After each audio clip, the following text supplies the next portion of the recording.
And I think that's one other huge opportunity that female sleuths have is having to combat gender bias. The sleuth has to overcome it. And one awesome opportunity that a lot of amateur female sleuths have is to blend in essentially with their own stereotype.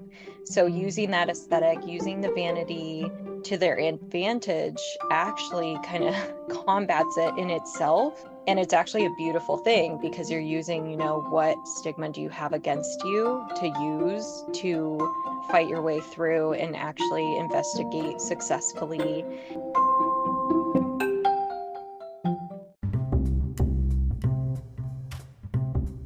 Welcome to Speculative Sandbox, your audio playground for creative storytellers. My name is Vicky Lawn, and each episode, I and a guest will unpack a fiction trope with an eye for character development and narrative structures. Make sure to look for Speculative Sandbox on Instagram, TikTok, and Twitter, where you can join the conversation. Leave comments or questions, or let us know what other tropes we should cover. When the real world just doesn't cut it, let's get lost in a fictional one. Brittany Sweeting, thank you so much for joining the podcast today. I'm really excited to have this conversation with you, and I think our listeners will be excited to continue the mystery conversation that we've had this season where we talked about whodunits and suspects, and today we're going to talk about female sleuths. So let's start with you introducing yourself and telling our listeners all about you and your latest projects. Absolutely. And thank you so much for having me because I absolutely love your podcast. I love that it's so much amazing topics that I don't usually see actually in podcasts. I think you're kind of paving the way for a lot of amazing topics in writing. Thank But you. I'm Brittany. Yeah, of course. I'm Brittany Sweeting. I go by BK Sweeting, just short acronyms, just to shorten my name with my writing. I'm the author of Pearlized and Bubbly by the Sea. So I have two different projects going on that are like consistent over really the past like 5 to 10 years. I usually write either very dark or very light. My poetry is really light and I guess borders like on inspiration. And then my fiction is mystery thrillers. And so I'm continuing the Pearlized series with my novel Etherealized. It's a little more of a slow burn, so it's a little more creepier than action packed than other thrillers. But yeah, I'm from California and I lived in New York for a decade, so I can technically call myself a New Yorker. Which And one I do you moved. like more, New York or California? Oh God, It's that's a a tough dangerous question. Yeah, question. so dangerous because I actually have half my family there and half here, but I actually I love both because California, I would say that I absolutely love the weather. However, with climate change, we have a lot of wildfires here. Mhm. Um, and then I guess I'm more speaking on the cons there. I just remember growing up with consistent like icy roads, whiteouts during the winter. So I like both though. I actually genuinely like both because I love the feel of New York. I love the fall. I love the I guess really kind of it's a little more family oriented and it's very free spirited here.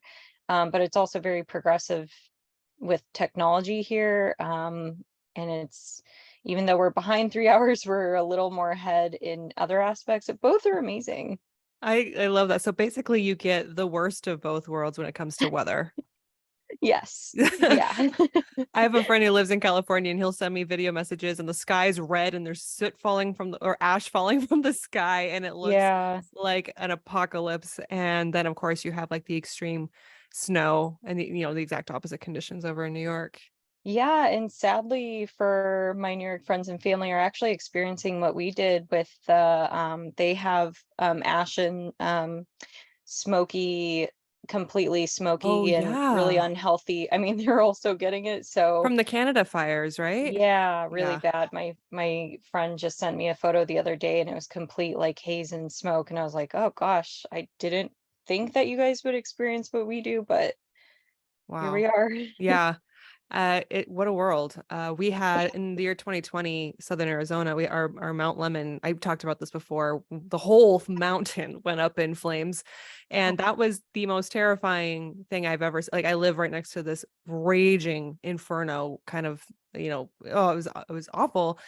But they kind of let it burn and they saved this town that's actually located on the mountain, which is like such a stunning feat. But during that time, the haze was so bad that the sun looked like the size of the moon, which if you really Yeah. think about it, imagine the moon hanging in the sky and you're like, oh, the moon. Oh, no, no, no, that's the sun. Don't look directly at it. It's a little mind blowing. Yes, yeah, we had that really bad in 2017 when I was actually just a mile from the Coffee Park fire, which destroyed an entire neighborhood of homes. And looking up at the sun was such a strange sight because it looked like just like a little red bubble in a sky of gray. It was actually terrifying looking. Yeah. Um, it was a terrifying experience, but it was the weirdest thing I've ever seen. Yeah, I don't hope for that to ever happen again, but Well, especially on like a global scale where they talk about the big disasters. I think what yes. was it like Yellowstone, or is it Oh, Yellowstone? yes. Yeah, Yeah, I or believe like one of so. those massive earth-changing things where you look up and you can't, the sun looks different worldwide because the entire earth is covered in haze or whatever. Yeah. Um, yeah, I hope we don't experience that again. We always get worried here with our summers if it starts getting too hot. Like we do have a little bit of a heat warning right now, but um Yeah, so do we. oh no, It's yeah, always I know. brutal. I was gonna say you probably definitely do as well. You guys are way hotter than we are. Oh, I think it's going to be 108 degrees on 4th of July and I'm working the whole day. So Oh my outside, it's going to God. be fun. I'll live, but or will I? I don't know. I'm sending you cool thoughts. Oh, thanks. Yeah. All right, so I have some icebreaker questions for you just to get you warmed up. You ready? Yes. Okay, first one should be easy. Are you a sweet or savory person? Ooh, savory. Okay, like cheese, breads. I love cheese. I'm actually trying to stay away from bread. But I absolutely love cheese. I'm a Okay. huge cheese person. I even have a book called Cheese, Sex, and Death. So Oh, no, so then I have a follow-up question then. Are you lactose intolerant? I don't think so. That's I good. know as an adult that's a weird thing to say. I don't think so, but I don't drink like any whole milk or any kind of like whole dairy. Okay. The reason why I ask is because I am lactose intolerant, and a lot of other lactose intolerant people I know still eat cheese and drink milk for circumstances because it is so good. Okay. Next question. If a company wanted their advertising to reach you, how would they do it? They actually reach you effectively. Email, always. Okay. Email. So, but would that mean that you had to have subscribed to them in the first place?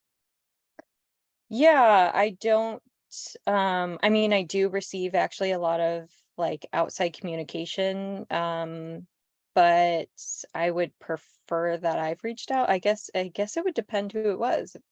Okay. Um if it was a publishing company. Oh, you're talking about marketing. Yeah, Yeah, like I I don't mean, it know. works for authors as well that are trying to, market their work. But yeah, what is the best way to reach today's modern audience? I am constantly trying to avoid ads at every moment. So then what Oh, is the same. best way, to get people? Oh, I see. That's a tough question. I'm not fairly certain what my preferences are on that because I don't think I prefer it.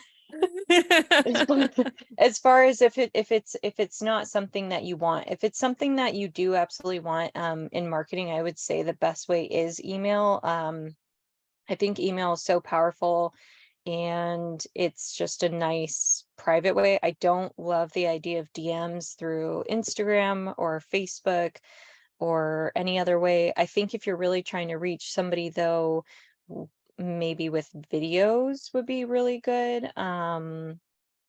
Videos if you're going to go through socials. Um, and then I honestly am very, very old fashioned with this, but I actually enjoy snail mail. Oh, If okay. you sent me snail mail, you already have me. But it has to like look better than coupons, right? Oh, yes, dramatically. We Use good cardstock. my work did this one thing that so we really wanted to get public participation and have them tell us about a new park that we were going to build. And we were worried that we would, the survey outcomes and statistics and all of it, that they tend to be really low. So we were like, what can we do to really grab people's attention? And so we sent out, first of all, the largest size postcard you can to all the residents in the affected area. And what we did was we designed one side of it with two dinosaurs running around with children flying kites. And it said, tell us what you want to see in our new dinosaur breeding facility. And then you turn it around and it goes, oh, that's not what you want in your new park? Well, then tell us what you do want. And then there's a link to the survey. We had like a record amount of feedback Gosh, that one time. I love that. I love that. That's actually, I guess what I was slowly, very, very slowly getting to is I would prefer something like physical like that, and that would have that would have had me too. That's amazing. Okay, so the topic is female sleuths. So let's first define what a sleuth is. I looked it up online. Here are the definitions I got. Would love to hear your interpretation. So the first one was a person who investigates crimes, semicolon, a detective. And then another site had two definitions. One was to act as a detective and search for information, and two was to search for and discover. So all, around the world of investigating and looking stuff up. What do you think of that definition? I think you're spot on. I think like my take on it is I think everybody knows what a sleuth is, but it was actually very fun looking up definitions for this specifically. One thing that I love is that it's a verb and a noun.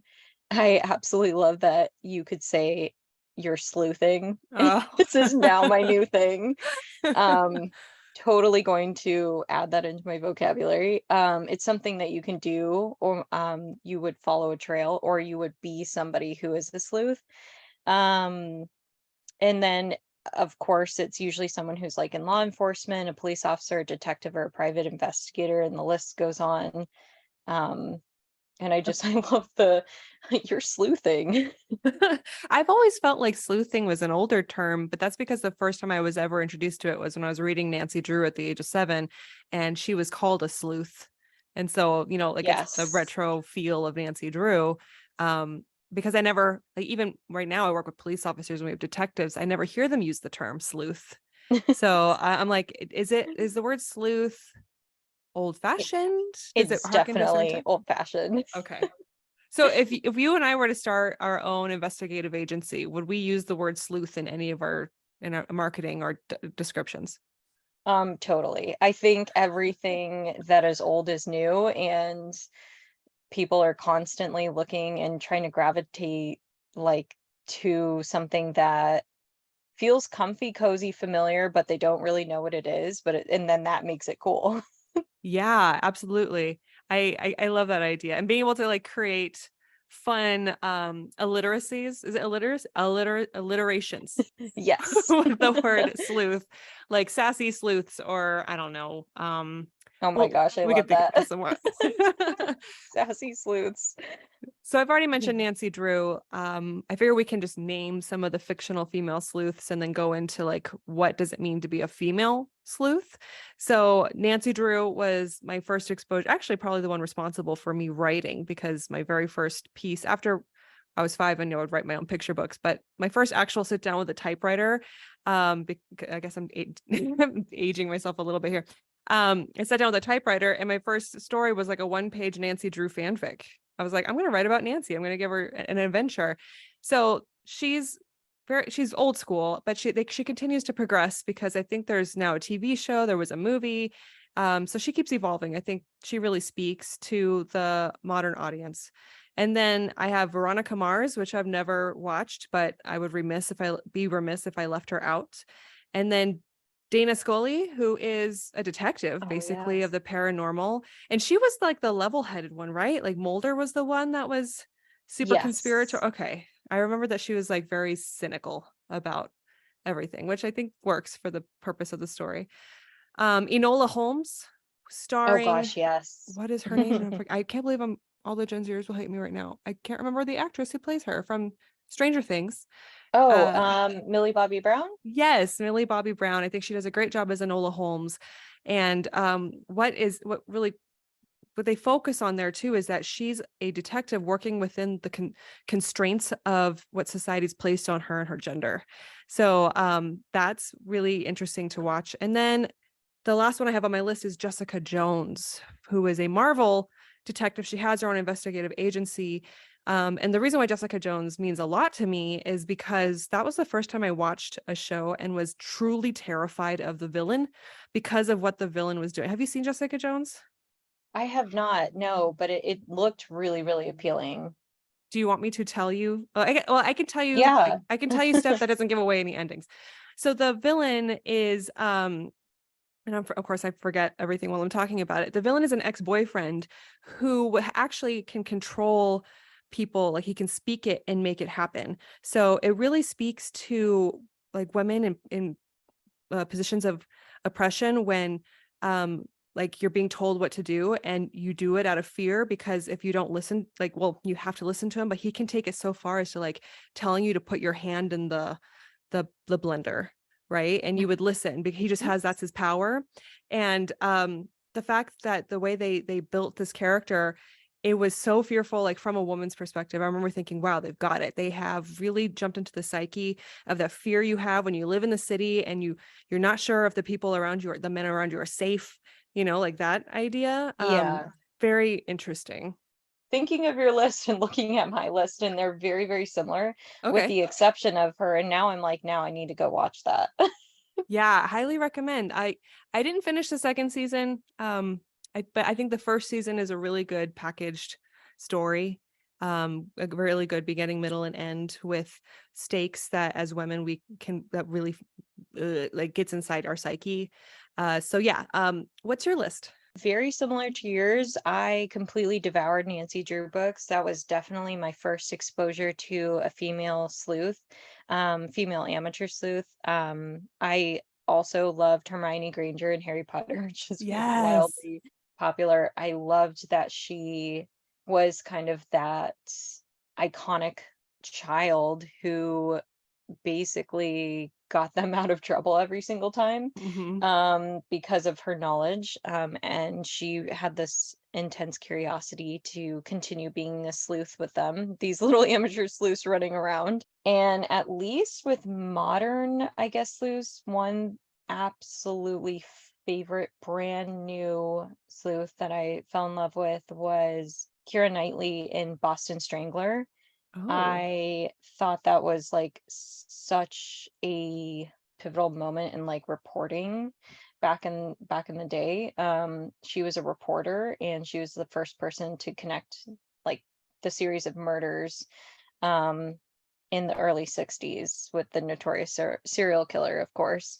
Um and I thought, I was like, wow, that actually probably the most modern movie take on somebody in the past who was a phenomenal amateur sleuth, um, and somebody who wasn't technically in law enforcement. I thought that was insane. And then, of course, I loved all the Nancy Drew books. There's a ton of different movies. There's more movies than books than that I could, I guess, pick, that were like that are highlighted to me. One that has always stuck with me is like Sandra Bullock in Murder by Numbers. That movie Mm-hmm. I just love. I feel like every thriller lover out there can go back to that. But the way that they laid it out, which is what my favorite is, where there's like a string of clues and you have somebody who is like a strong female character that basically carries the entire weight of an investigation, against all odds, and I thought she was amazing in that. But it's kind of funny. I love Dean Koontz books as well. I started reading his books when I was in 8th grade, really young. Wow. I That's know some he has people some are like, intense stuff. I know most people are like, "Are you okay?" Um, but I love his books. And one thing he's kind of made a nice, at least I would say 50-50, or at least a quarter to three-fourths. He does include a lot of amazing female sleuths in his writing, which is not always easy when you typically have like a male protagonist. Um, so he has a pretty good list of um, at least detectives in his books in the different series. But I would say that I don't actually see as many female sleuths in writing as I would like to. I see a lot of movies, but not as much so with fiction writing. You mentioned earlier you highlighted amateur. So let's talk about amateur versus detective. Yeah, What's the difference? absolutely. Oh yeah. So an amateur sleuth is non-professional and they're not paid. So actually I would say almost everything that we mentioned, except for I'm not sure about the one show that you mentioned. I'm not sure if she's Oh, Jessica Jones, you hire her, so she would not be an okay. amateur. Yeah. So Well, her they're cases are like you come to her and you say, I think someone's cheating on me. So you hire her and she goes and she collects the evidence and tails them and takes photographs and everything. So yeah, she's professional. Gotcha. Okay. So yeah, so amateur sleuth is like usually my actually favorite category of sleuth, just because they could be great, they could be incompetent, but they're no matter what, they're going to continue investigating, and they're usually at the crime scene but doesn't actually have that official tie to law enforcement. Um, and what I love about them even more is that they're ordinary people just kind of thrown into extraordinary circumstances, um, which they usually have very lovable but relatable characteristics. Whereas some people that are detectives or involved in law enforcement, um, they're not as They're relatable. hard boiled. I tend to see that description a lot. Hard boiled detective. Yes. Yes. So that's exactly why I love amateur sleuths.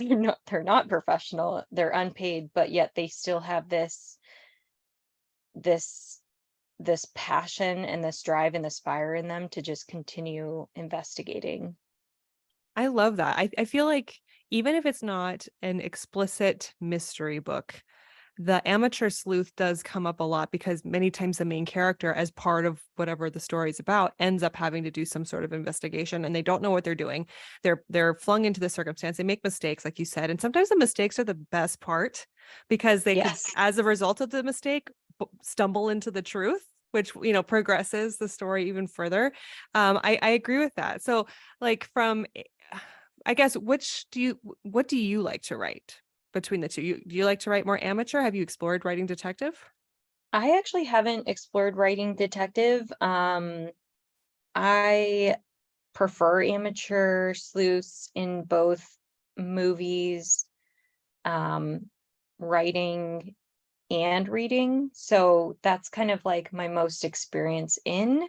Um, I do like some of the like action thrillers where it is very like law enforcement driven, but just as for personal writing, I really like having these writing complex characters that are ordinary people. Um, and that's really something that I would love to see in real life too. But I also really appreciate good, solid, quality detective writing. It's just not something that I've ventured into yet. Okay. So then let's talk about the female perspective, the female part of our female sleuths episode. So what opportunities are there in storytelling when the sleuth is a female?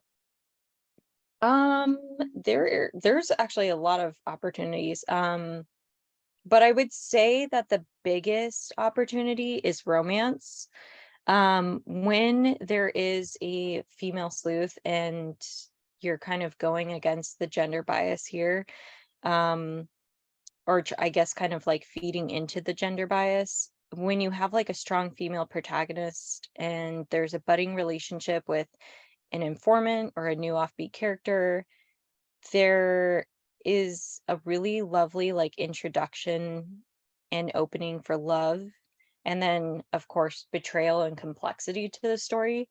I think that it helps having a female sleuth because whereas, if it's a man or if it's a non-binary person, it's not typically like expected, but when there's at least a female sleuth, people who are interested in, mysteries or cozy mysteries or spicy mysteries, at least they can expect some of that romance. And one thing that I love is it really, really helps immensely with character development. You have that intrigue for either cozy or spicy fluff kind of sprinkled into your work.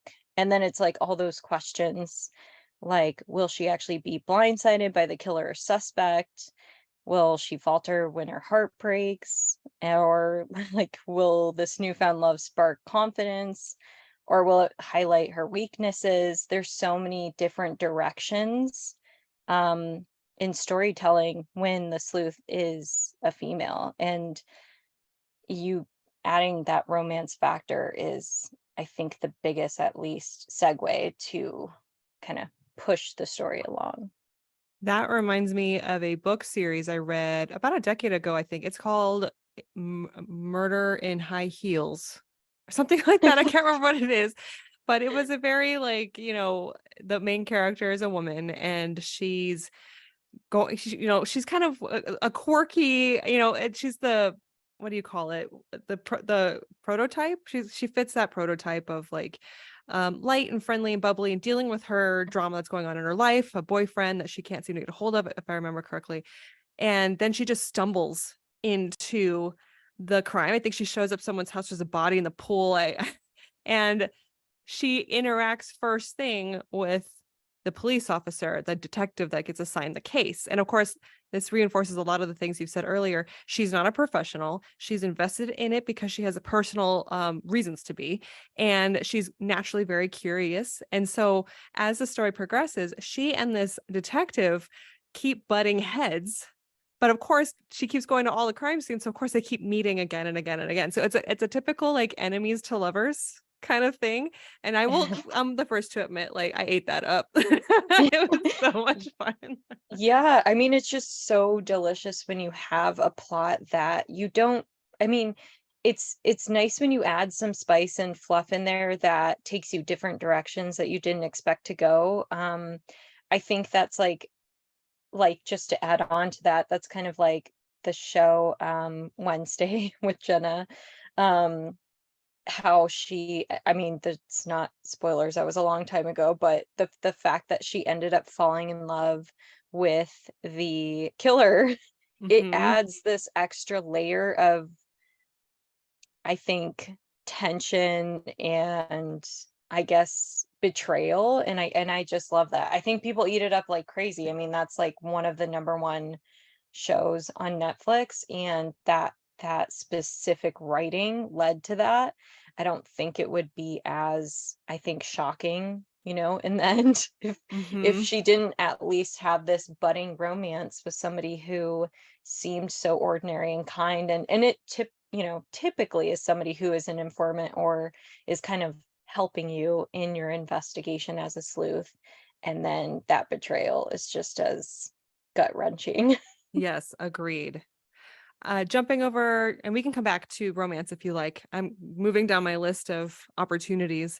One that I really like, one that I picked up from, reading Nancy Drew, even just like the different way that women were back then and life expectations on women. And then Enola Holmes was probably the most modern example.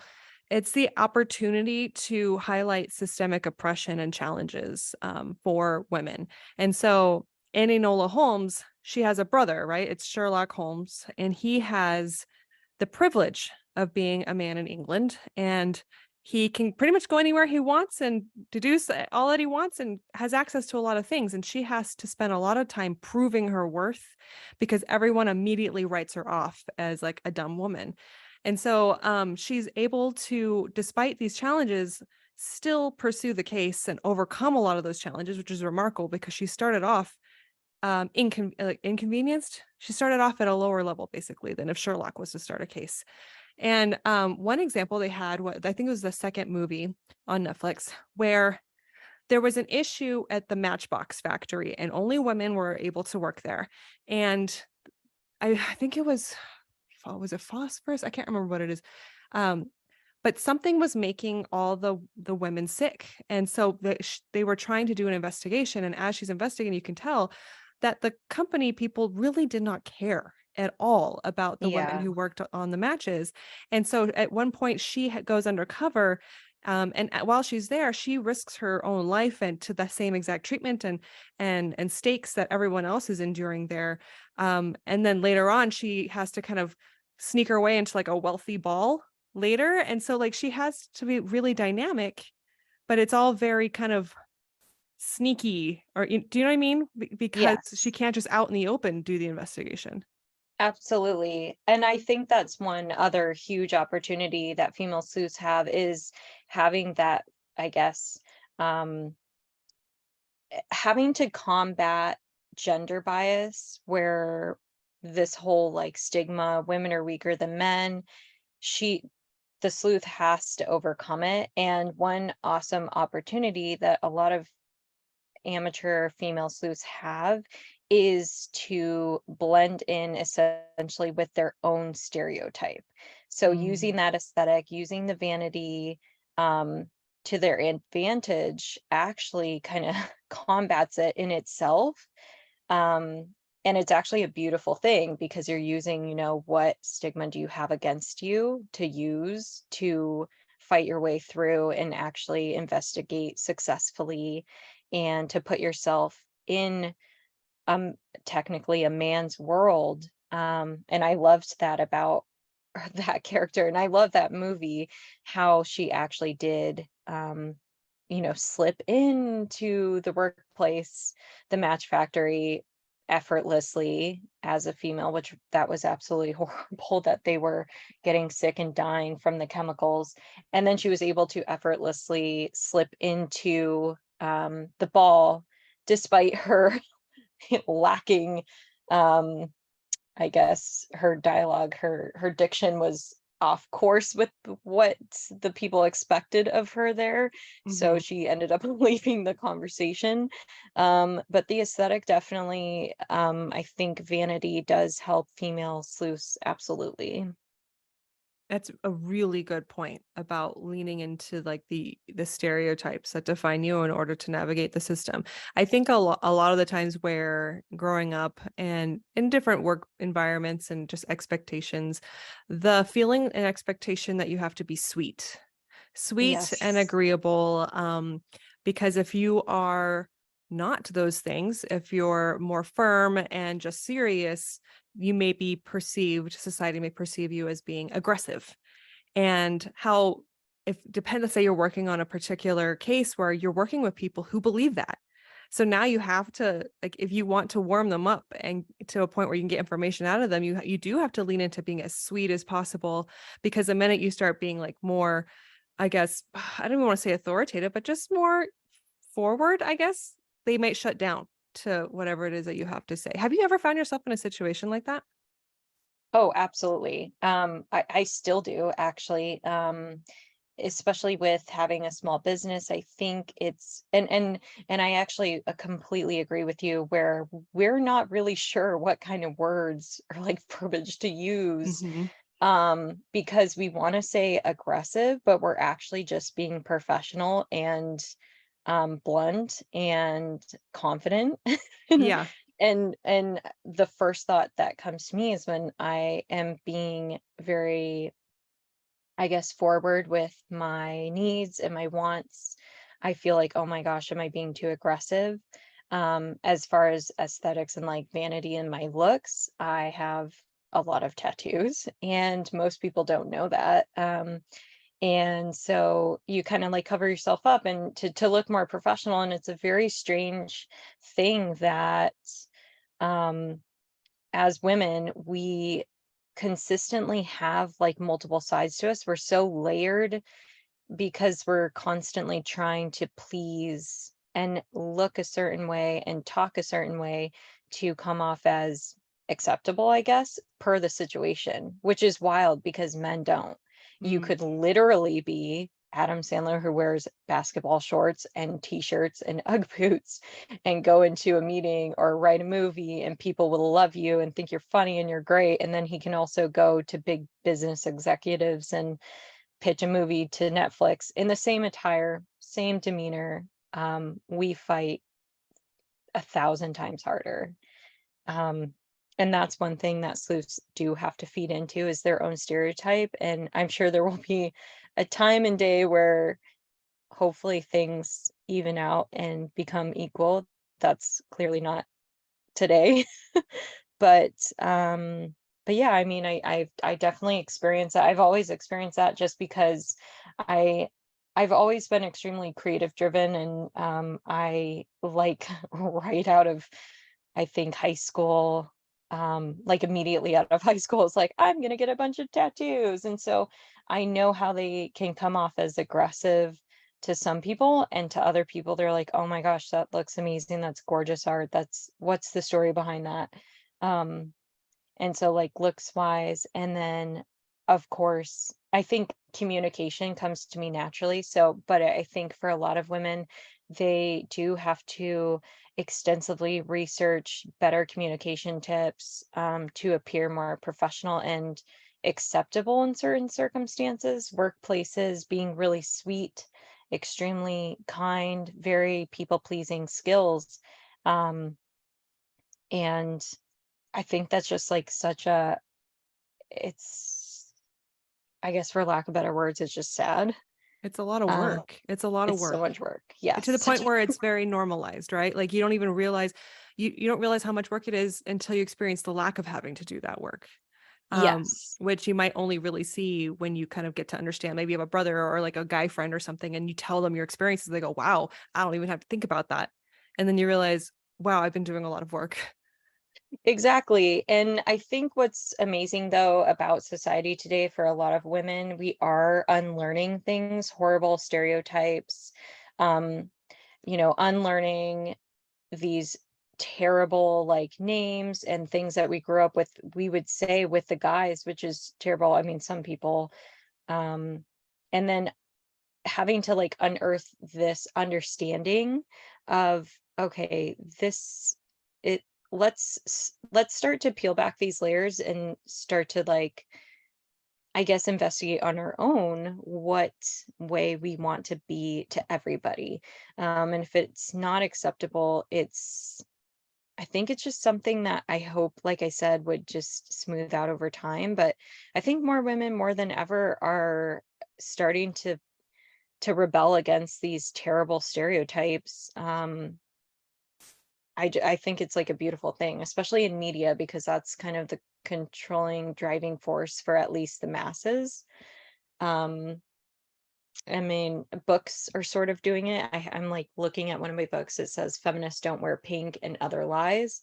Um, I just, I think it's exhausting, but Yeah. we're sort of going in the right direction. Do you have any other opportunities before we move on to sleuthing in real life?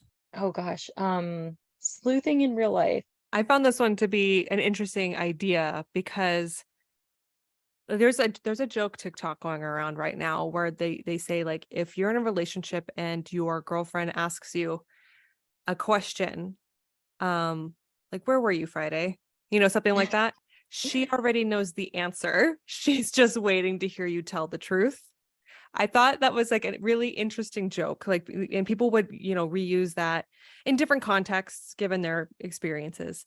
But like diving into that, even like on a normal, like everyday, where you're kind of observant, you have instincts, intuition, all those things, where you're kind of sleuthing. Um, Anytime you might kind of notice something a little off. So like something that simple. Um, Also, I wrote something that was actually related to what you were talking about, where in investigation online, I put social media sleuthing Oh of yes, individuals. Like, yeah. let's say you, and I haven't had to worry about this for a very long time, but for girls that have, an ex that are dating someone new, and then they start looking up everything they possibly can about them on social media. So whether or not the intended outcome is for good or bad, you're still sleuthing and they're amateurs about it, right? Yeah. But yeah, what are your thoughts on sleuthing in real life? So sleuthing in real life, like as far as relationships, I try not to do that. I think it's really okay, I'll put it in a better perspective because or at least I guess a more positive perspective. I think it's incredibly, incredibly important and almost essential to be an amateur sleuth when you're online dating. I think that is like absolutely essential. I think women are masters at this because they kind of have to be, which is like going back to kind of like a sad topic, but having to not be scammed or to be like kidnapped Or murdered? or Like, murdered. yeah. There's You like real life instances of that. It's yeah, terrifying. I think you kind of have to be. I think you have to Google. I think you have to I think you have to look at people's phone numbers. You've got to figure out like their back history, which is so sad because like the most so to like I guess circle back as far as relationships, I don't really want to see some like I'm not going to investigate like my prospect or my potential partner's life because I want to hear him tell me, like all those like stories that are like meaningful to him. I don't want to feed into a photo that I look at and then look at the caption of him with some friend that's a girl. And then I look at all the little tags and then I search the tags and then I search the meaning behind the tags. And then, Ooh, that sounds like a you downward know, spiral. that's like the sleuthing though that I think is really common, and it's hard because there's like this intense social miscommunication between people when they do online sleuthing, and that's just not something I'm into because I anybody who's like a potential like boyfriend in the future for me, I want to hear the stories from him. And I don't, I mean, of course, I want him to be who he says he is, but I don't want to go through that sort of like, I guess, very, very, very, very common amateur sleuthing that I know is really popular. It's like an all-time high though, and it's almost becoming sort of like an addiction for a lot of people, and you're not really actually knowing the person, your surface level. And like if somebody was to amateur sleuth me on my socials, it would be hilarious because they'd be like, that's I mean, I posted a lot of stuff about like Oceania and nobody really sees my tattoos. And I mean they wouldn't get the same version, I'm extremely active like in my own life and really I guess busy socially and with my family, and I never post photos of my family because I just don't want to mix the business with my bookstagram. I just don't want to put that out there for everyone. It's private and sacred. So they just unfortunately they wouldn't get that like online version of me. So I don't want to misunderstand somebody else's and be I guess disappointed by expectations of misunderstanding their surface level online. Mhm. It's so interesting. So I met my now husband, I met him in 2004. So before Tinder, before, I mean, probably even like right at the beginning of texting, I guess you can say, when people started texting mostly through or dating, I'm sorry, through text. And he doesn't have social media. So I feel very lucky to not have to worry about some of the paranoia and worries and insecurities that I think a lot of modern daters have. And I've also read books about modern, like Aziz Ansari wrote one, and I was really curious about like what does the environment seem? Because I hear from friends, I hear from the younger generations, and it seems like it's hard, it's challenging. And I joke with my husband all the time. I say, Eric, if anything ever happens to you, knock on wood, I'm not going out there. It's a scary world out there. I've seen way too many things. I'm just perfectly fine sitting in my house with my knitting projects and my books. But so then I guess going back to what you said about sleuthing for your safety, what would you consider to be meaningful sleuthing as compared to the downward spiral of trying to read into every little hashtag? I think meaningful sleuthing, like if you're looking at a potential partner, Yeah. would be to I guess that's kind of hard because, like, I guess what I would love to see is like, I guess if they do have social pictures and stuff, but it's kind of hypocritical because I don't post those moments. I really keep them on my phone and computer for me and my friends and my family. But I think I would really enjoy, of course, to see like what they do outside of work. I would love to see those kind of pictures and more like what their interests are.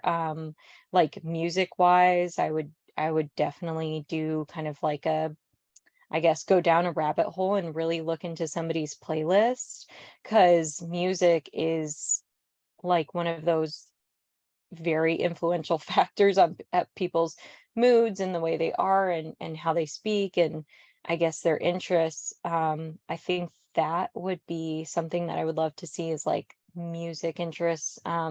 Meaningful also though too, looking like into I guess, like, how their family is, but it is kinda hard, like, I mean, like you said, you're blessed, I and also would love to say congratulations because that's a huge accomplishment in today's society, to be in a relationship where it is not based on these, these online dating, it's really intense out there, and it is, like, I totally envy that organic relationship.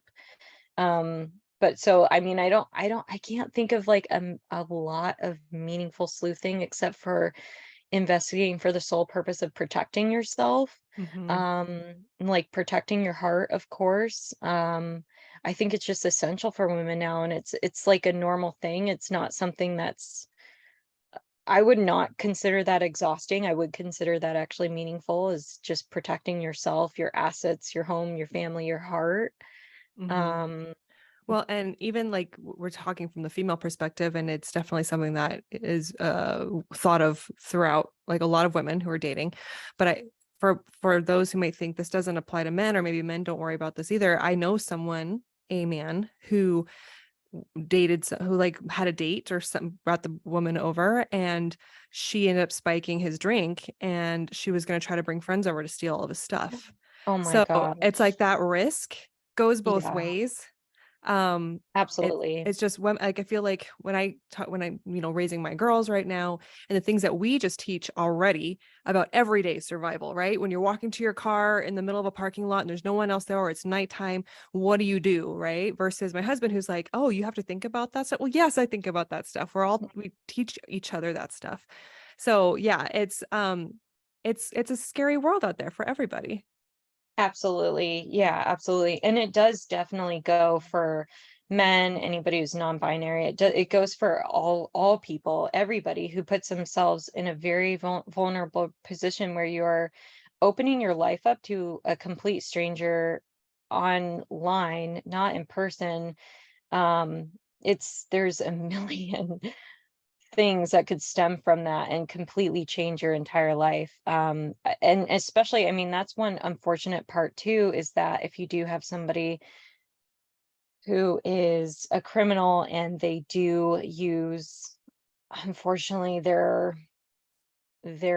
being a female to target people into saying, "Hey, would you like to meet at this hotel?" And then they have somebody jump them, and they do exactly like what you said is robbing them. And I mean, I wouldn't say that's uncommon. I think in today's society, I don't really see it in the news, but I'm sure that happens. Yeah, well, I'm sure there's a lot of shame. The idea that you probably feel like you need to show everyone that you're capable and that you can't be, I mean, it's just general shame. And so I feel like a lot of these things can be underreported. Oh, absolutely, especially for men. I'm sure that's actually severely underreported, um, because it's probably embarrassing and like trying to break out of that like um I guess masculine mold that, men also go through these terrible stereotypes where you've got to just oh, like a woman summoned you, like, oh, come on, guy, like that's not who cares? Like, Like, get man over up. it. Yeah, man up. Yeah. Yeah, absolutely. I mean, I I feel I feel horrible for your friend though. And my friend didn't report it, right? I knew about it because they felt they Oh, could trust me with that. And maybe a lot of guys don't have that person in their yeah. life that they can trust. Okay, moving on to another form of sleuthing in real life. I think everyone should do a little more sleuthing when it comes to current events and looking at everything with a critical eye, especially when there's so many fabricated and misleading information that's getting published every which way. What like and that could be as simple as checking the source of whatever account you happen to be looking at, swiping through.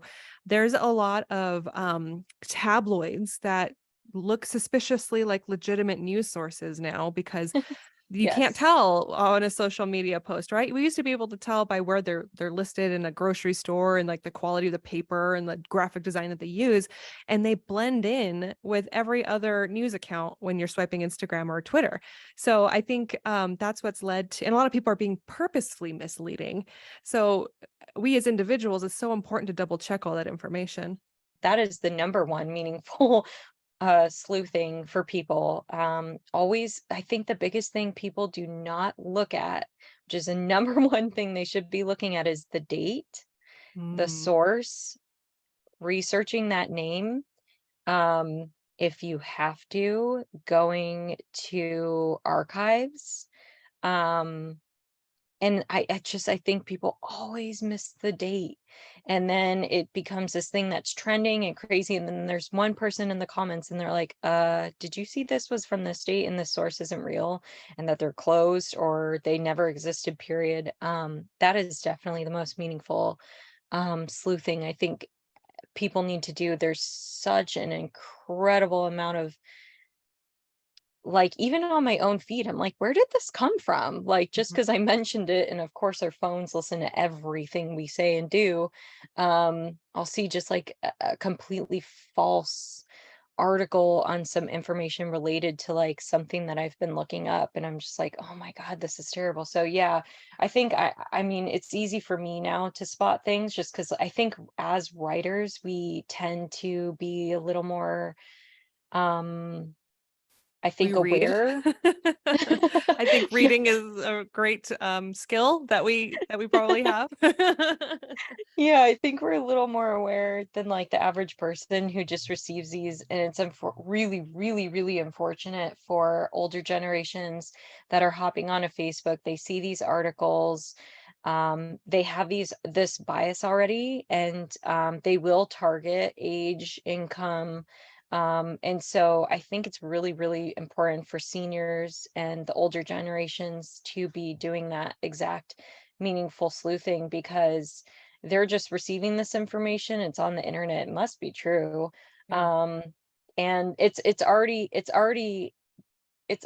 very specific information that was placed there for them based on their bias, based on their political choices, based on their preferences. And so they're like, oh my God, yeah, of course, this is true. Oh my God, this is crazy. I gotta share it. Share, share, share. And then it becomes this terrible thing that people like more people share it, and it's becomes this like ball of lies that Mm. is spread worldwide They because don't of, even read past the headline.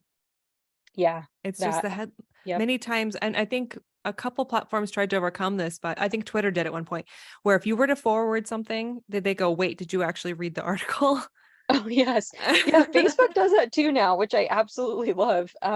There's like certain things that I would share that had to do with like something like Oceania or something, and I'm like, yes, I know everything about them, but it would constantly ask me did you look at the date? And that's what actually was kind of made me like grasp that it would say, did you know this article was written in 2014?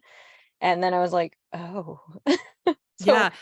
Well, TikTok did something went viral during the submarine, fiasco, and TikTok is very inconsistent with its date stamps. Sometimes it'll show you when it was posted, like 3 hours ago, 1 minute ago, June 16th, right?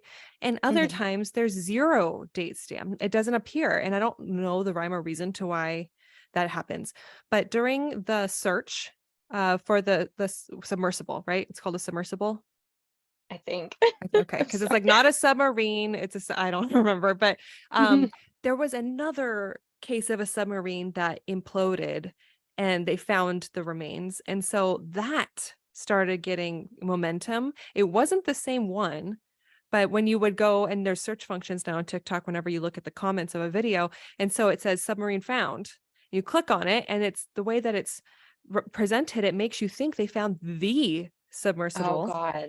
And of course, that no one takes time like to jump on. And eventually, with hundreds of thousands and maybe millions of people on it, eventually one or two people figure it out, and then it kind of subsides. But by then, like there's a lot of misinformation by that time. And so I really wish, I feel like it's irresponsible that TikTok isn't consistent with their date stamps, because you're right. I think the time stamp is so important. It's so important. I don't have TikTok actually. I've never had TikTok and I probably never will. It's probably Nothing. good. It's for the best. That's what people say. People either say you've got to have it or oh my God, don't get it. But I actually don't have any rhyme or reason why I don't, but I just know that I won't. But I think that's really scary and alarming to learn that just now. Because that timestamp is so insanely important. And of course you can falsify that. You could totally use your little object eraser, delete the date, and then put a little new date on there. But when most people are actually looking at the date, they're going to do a little research and search those. And of course, anything that's archived. Um, I think that's kind of the harbor we're in now, because even if there is a timestamp, you can alter it. But with no date period, that kind of, I guess, phantom article freaks me out. Mhm. But yeah, I mean, this, you totally hit the nail on the head with this. This is the absolute most important sleuthing that people do on the daily, and they don't even realize they're doing investigative work. That's a good point. Okay, we're getting close on time. I have listener questions for you. Oh, You ready? okay. Okay. Yeah.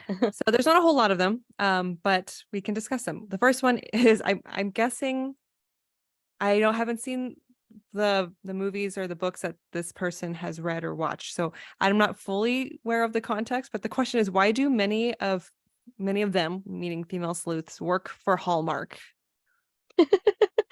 Oh my God. I love that question because it's so funny. I feel like I'm gonna ask the same question with them and writers for Lifetime. I grew up on watching Lifetime, and that was before like Hallmark got really, really, really big in at least the last decade. Hmm. Um, but they are dominating that writing field, or at least that um area. I wish that, more people would be aware that yes, there are movies coming out every single day. For some reason, they must have a warehouse of Hallmark female writers, writing the stories somewhere, and I don't know where they are, but I would love to be friends with them. Um, So tell me, that's just is it funny. because like all these characters are female sleuths that work for Hallmark? Is that the context? Because I don't watch Lifetime. Um, I don't even really watch. I don't watch either of them, so I guess so. I guess back in the day, at least from my knowledge, it was mostly like 90% female. Yeah. Okay, that's funny. All right. Next question is there a difference between how male and female sleuths approach a case as portrayed in fiction? Yeah, absolutely. I think that, well, for one, at least, kind of going back to that gender bias thing, I think females typically rely on their brilliance, to like uncover minute details that are usually often ignored, but then men typically, I think strength is probably one of their biggest things. They'll physically go. And that's the one thing about where female sleuths have to like combat that gender bias. But I think, like having that cleverness, to sort through the clues and suspects is a really amazing approach. You're interrogating like suspects a little better than like the police interrogators themselves, and men just kind of go full force sometimes, or at least often portrayed in movies and books. They do full force they just come hard, at it physically, and females really rely on their brilliance. I was just thinking about how I would feel if I was sleuthing and I got a murder case. I would be a little hesitant to talk to the suspects because I'd be like, any one of them can murder me. I would probably have to get pretty creative about that. I mean, I have no interest in sleuthing right now, but it just kind of dawned on me, like, would I have the same confidence, right? I probably resort to what you're mentioning, which is like more cleverly looking into the clues and kind of a more, not, I don't want to say passive because I think it's just as impactful, but rather than Yeah. directly working with the suspects, maybe because like your own safety concerns. And I know like there's always the argument for, we should be confident, we should not be concerned about our own safety, but I think the reality of it is I still am. you Oh, know absolutely.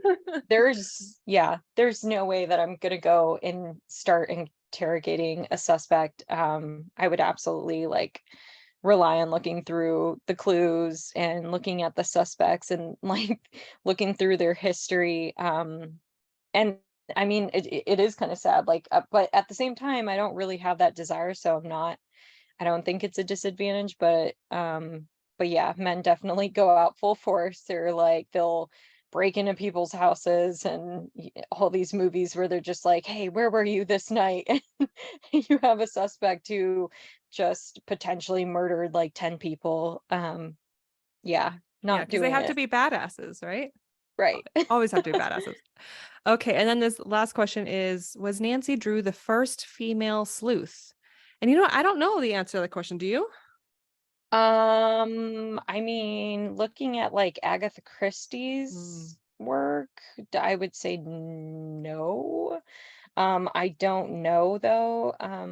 That's a really, really good question, and I feel like I should know that, but I don't I can tell know. you the first real female sleuth. Oh, I just Googled uh, who is the first female sleuth. I forgot to say fiction. It's Kate Warren. Employed by Pinkerton's detective agency, Kate Warren was America's first female private detective and was responsible for uncovering various plots to kill Lincoln. oh my gosh. Isn't that That cool? that And is that really was cool. in 1856. Oh, I love that. That is great. That's good information right there. I love that. Okay, so then the first female Fiction? fiction. Yes. Okay. So I put in Google who is the first fictional female sleuth. The very first thing that shows up in like enlarged letters, it says in 1864, a little more than 2 decades after Edgar Allan Poe created the modern mystery form, the Oh. British writer Andrew Forster Jr. introduced the first female detective character, Mrs. Gladden, in The Experiences of a Lady Detective. Oh my gosh, I love that. That's so funny. I'm actually literally looking at one of my books. Let's see, it's Poe's oh my gosh, this is really, really old, so I'm gonna put it back down, but it's Poe's poetical works, and kind of actually touched on some of that in there. So I was looking through it the other day. So that's also good information. I learn something every day. All right. So we've come to the end. And do you have any advice for writers who want to feature a female sleuth? Yeah, absolutely. I mean, I can't say that I'm like that's my main thing, just because my first novel was a from a male perspective, but at least I can say for sleuth writing, one, don't be afraid to use the most widely used pinch point in your writing. That I think it's like usually great for the second act, using the old "you're always one step ahead of us, did you commit the crime" kind of stigma. If your protagonist becomes the suspect, it Mm. actually makes it really interesting, and I feel like I don't see that a lot in modern work.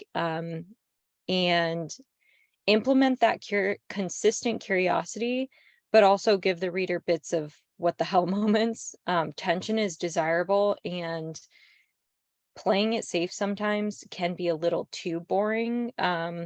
Like, you want it to be like a good slow burn, at least with sleuthing, but or you can make it fast paced. It can go either way, but at least make the reader question everyone, including your protagonist. Using that aged old, you're one step ahead. Um, and then two, at least for female sleuth writing, I would say think about what kind of woman you would like to see triumph and succeed at solving the crime. And then after that, then establish and work in all of her investigative skills. Because if she's likable to you, the writing will flow way better. Um, and there are a lot of novels that I've read that I can't fall in love with the character, and that is above all the most important fragment of your story. Like, the plot moves the story, the crime, but the character carries the plot. So she will carry the plot essentially. So I think it's really, really important to think of the woman that you want to succeed at solving the crime. That's some great advice. Any Thank you. final remarks to our listeners?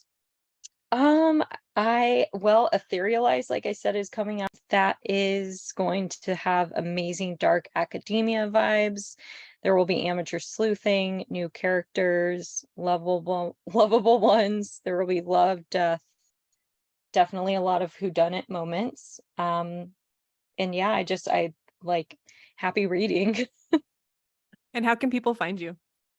Oh, I am actually only on Facebook and Instagram, and my website is bksweeting.com. I am reintroducing my blog with a lot of amazing little writer bits in there, featuring other authors, and then news about me. And then my tags for social is at bksweeting.